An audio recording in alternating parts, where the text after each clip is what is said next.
Welcome back to Cult Pop. I'm Jim Hall, and with me today is John Scalzi, author of many fantastic books, The Android's Dream, Old Man's War, The Ghost Brigades, and he's also the author of a wonderful blog called Whatever at scalzi.com that you should check out. John, thanks so much for being with us today. Thank you. Good to be here. Second time we've had the opportunity to have a chat with you, and we just enjoy it every time. Mm-hmm. John, let's start right off and talk about your newest book, The Android's Dream. I just absolutely loved it. Finished it here a couple weeks ago. Good. And absolutely loved the novel. Wonderful. I'm glad to hear that. Craziest opening chapter of a book I've read in quite a while. Well, and that was absolutely intentional. One of the things that I decided to do with this is that I didn't want to give people an excuse to put the book down. And so my philosophy, I have this thing which I call the philosophy of first sentences, which is the very first sentence that you write buys you your first page. The very first page buys you the first chapter. And if you get them to go through the entire chapter, then you've got them for the whole book. So I wanted to make sure that from the very first sentence, I didn't give you an excuse to put the book down. Now also, the first chapter is a little bit of a dare for myself, which was, let's think of a completely ridiculous situation. In this case, one character flatulating another character to death. And is there any possible way to do this that does not devolve into absolute stupidity, right? Or a horrible fart joke, right? Exactly. And you want to be, and so it was a challenge for me as a writer. Is like, can I pull this off? Because if I can pull this off, then the rest of the book's not going to be any problem. And I remember when I started, I was explaining it to my father-in-law. He says, "Well, what's your next book about?" And I go, "Well, I've got the first chapter. Let me tell you about it." And I'm telling him about this story about this guy, and he's just looking at me like I'm an alien. Like, who is this that has married my daughter? And so, what have I done? What have I done? And my wife is just looking at me like, "Oh, lordy, lordy." But the nice thing is that I wrote the first chapter and I gave it to my wife, and she said, "I would not have believed that you could pull this off, and yet you managed to do it." And my wife is really, literally my toughest critic. If I write something that's bad, she's like, "You can't write this bad. I'm married to you." So I had to, but she liked it, so I thought I would be in good shape. John, I'm always leery when we talk about novels of giving too much away from the story. Sure. But Harry Creek, one of the protagonists in the book, amazing character, a little different than some of the characters we're used to in Old Man's War and the Ghost Brigade, but really a character that ends up as a book that starts off kind of satirical, really a very deep character that's kind of also haunted by some demons that end up affecting the story and going on. Tell us a little bit about the story so folks at home who may not be familiar with it will want to go out and pick it up. Well, basically the story is there's a diplomatic incident that occurs, which is, of course, what's described in the first chapter, between humanity and a more powerful alien species. And as a way to sort of resolve the diplomatic crisis, the humans have to find a certain particular breed of sheep, which is part of the aliens' coronation ceremony. It's all very complicated. And so the job of finding this sheep is assigned to this mid-level State Department guy whose name is Harry Creek. And as it turns out, the sheep turns out to be completely in an unexpected source. And as soon as Harry finds it, basically everything just goes to heck. And he's on the run. There are various people trying to get at him. There's a cult involved. Basically, when you try to describe it to people, it sounds just wild and crazy.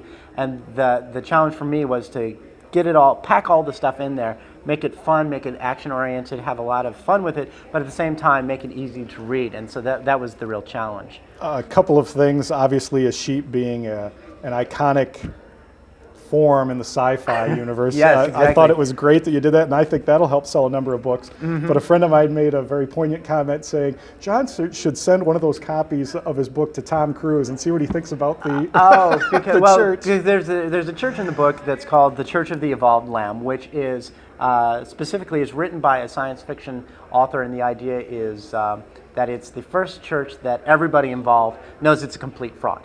And so, of course, there's been a lot of, is this about Scientology? Are you poking fun at Scientology? And certainly I understand that, there are very obvious superficial resemblances because they're both religions founded by science fiction authors. Beyond that, I haven't made too many comparisons between the two, simply because Right.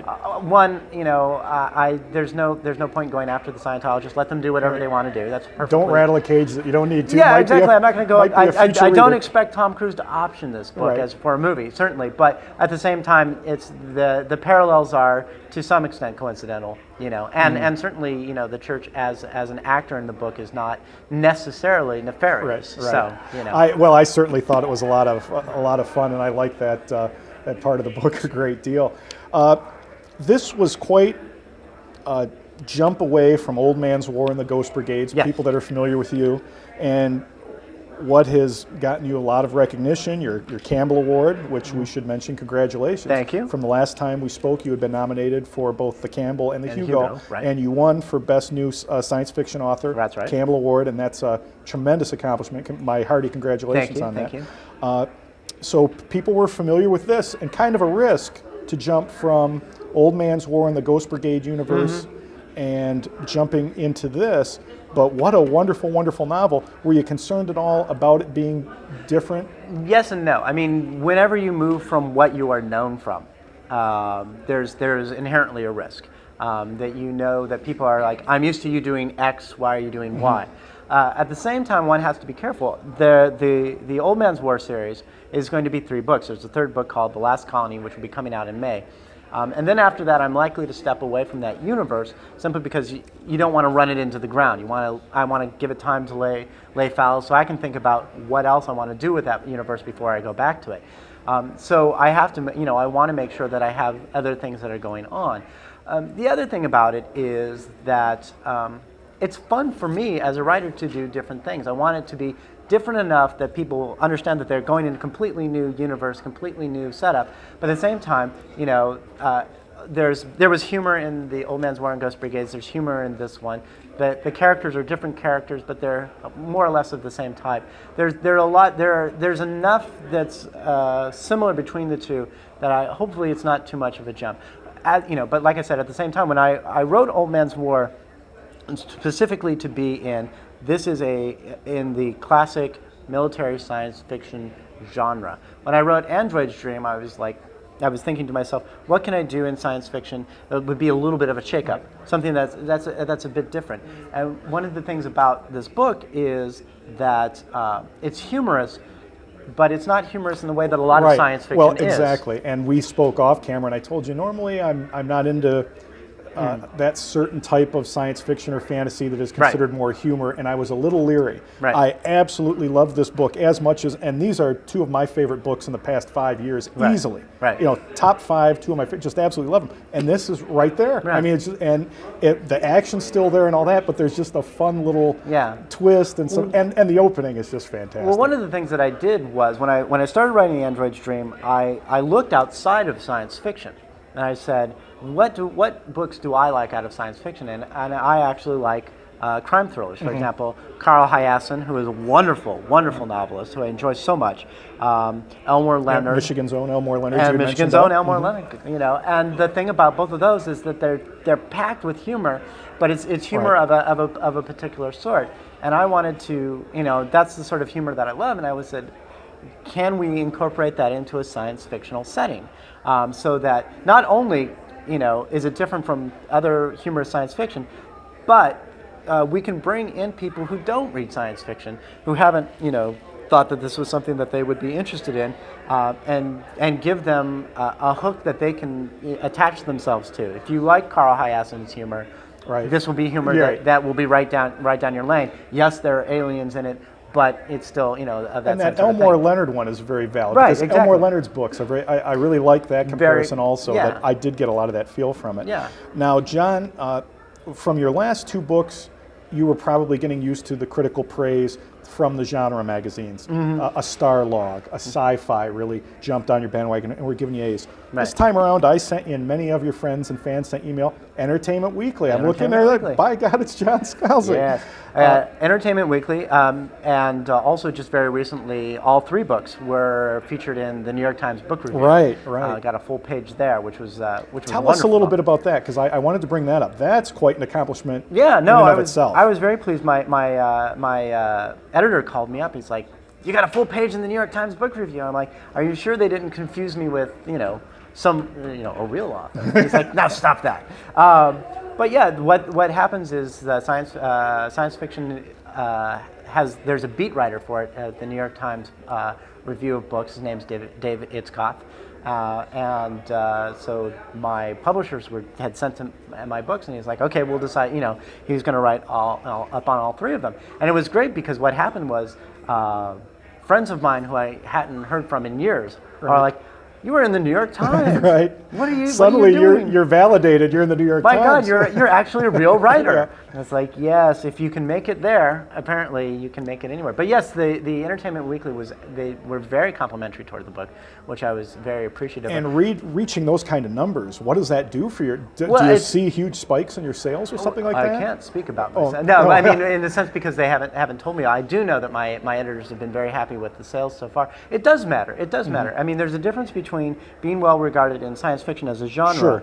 which is wonderful, but science fiction is in many ways its own self-contained universe. And then there's also the issue of breaking out of the science fiction genre and being exposed to the rest of society. And letting people out there know, okay, it's not just a bunch of geeks, and there's important stuff being written, and there's great stuff. And and absolutely. I mean, yes, it is in fact a bunch of geeks, Right, but it is a bunch of geeks that you actually have that are probably that reading have this stuff. something to say. I mean, one of the things I think I mentioned last time we spoke is that when I originally wrote Old Man's War, I wrote it with my mother-in-law in mind, meaning that she wasn't my specific audience, but she was someone that I knew was going to read it, and so I wanted her to be able to read it.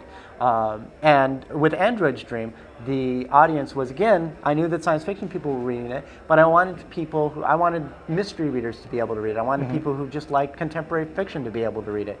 I didn't want to give them an excuse not to read it because it was science fiction. But one of the things that you will notice about the book is that the cover art is very different from most science fictional art. And this is one of the things I was so happy with Tor. I went to them, I said, this book is a little bit different in its humor and in its approach. I would like a book cover that sort of borrows some of the iconography of, crime fiction, that there's a strong graphic element, it's very simple. And the cover that it came out with is absolutely gorgeous. I haven't met anyone who has not said that it wasn't just a fabulous cover. The artist is Shelley Eshkar, and he just did a fabulous job with it. And the people at home can see that now and see what an amazing cover it is. Right, and to the credit Tor, who is my publisher, who is, they know science fiction, just top to bottom. But one of the things that they're also willing to do, and what I've been very happy about, is that they've been willing to approach, that this is something that we might want to break out to other readers as well. So they've been very good to me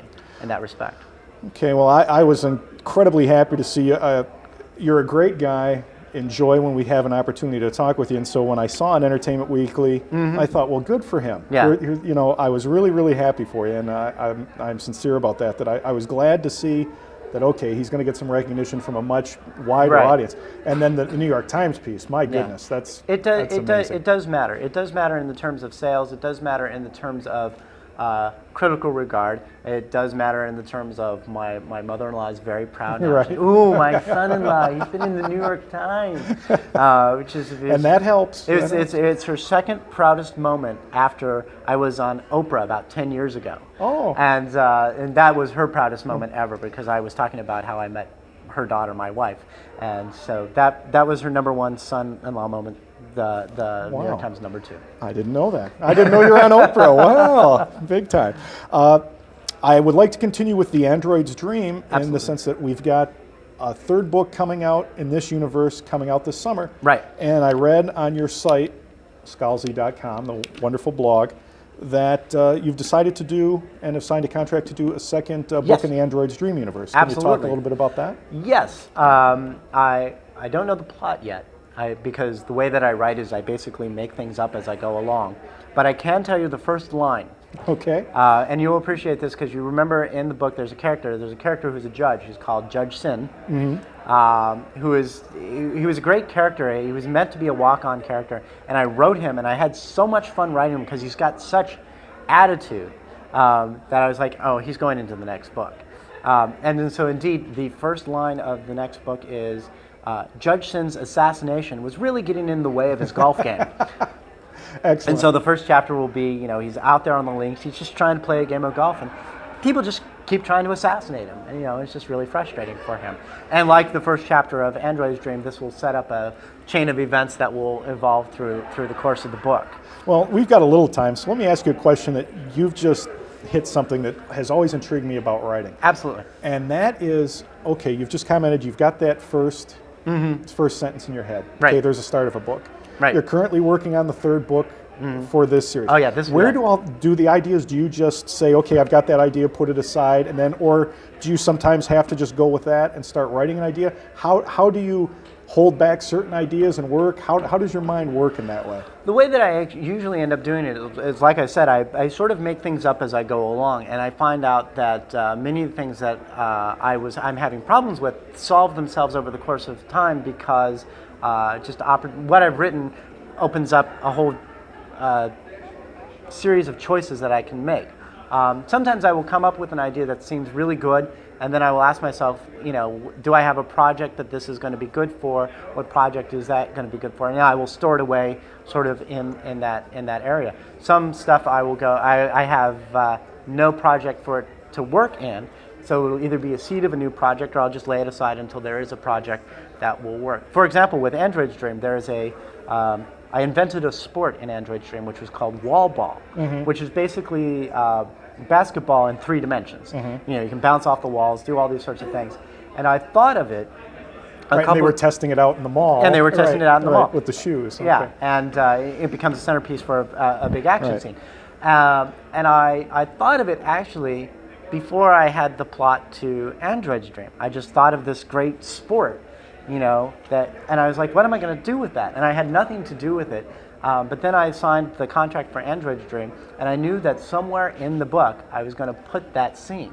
And so what happened is when I was writing Android's Dream, I had the very first chapter, I had the last chapter, and I had the scene, and I was like, okay, now I've got these connecting points. How do I get to them? You've got letter A, letter Z, and I've got letter M. Right, How are we gonna get, right, exactly. And that's what's fun for me. Some writers will do outlines and stuff. I have specific scenes that I know are going to go in, and then just how do I get from one to the other?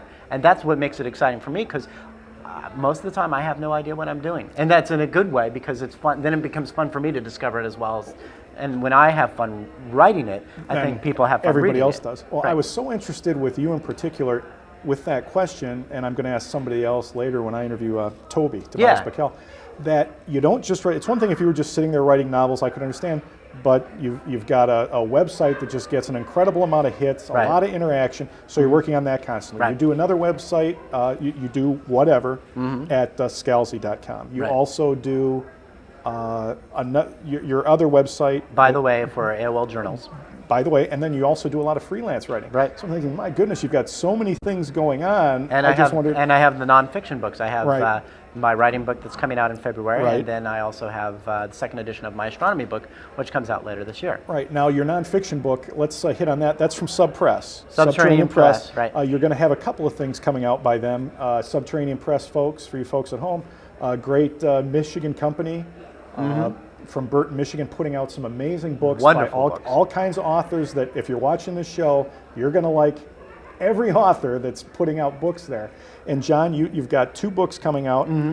You've got the nonfiction book, and then you've got a chapbook novella, the Sagan story. Yeah. Why don't you talk a little bit about those 2 books? Well, the Sagan Diary is a very short book. It's about 12,000 words. It's basically meant to be a collector's item for people who like the series, and it will take place in between the events in Ghost Brigade, which is the second book, and The Last Colony, which comes out in May, which is the third book.